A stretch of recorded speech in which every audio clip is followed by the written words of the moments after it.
Happy new year 2026। নতুন বছরের শুরুতে আমাদের চোখে থাকে অনেক স্বপ্ন, আর মনে থাকে আশা, ভরসা, বিশ্বাস, ভয় সবকিছু।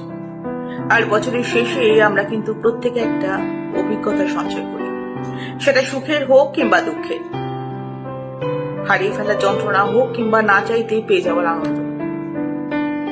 তবে কি জানো তো, যে গল্পের বইটা তুমি একবার পড়ে ফেলেছো, যে গল্পের সারাংশ তুমি জানো তার সমাপ্তি কি হতে পারে, সেই গল্পের বইটা দ্বিতীয়বার পড়ো না। শুধুমাত্র সেই গল্পের বই থেকে অভিজ্ঞতা সঞ্চয় করে নতুন অধ্যায়টার সূচনা করো। জীবনটা অনেক সহজ হবে। সবাই খুব সুস্থ থাকুন, ভালো থাকুন, নতুন বছরে খুব খুব আনন্দ করুন। ঈশ্বর আপনাদের দীর্ঘায়ু করুন, আপনাদের সমস্ত মনস্কামনা তিনি সপরিবারে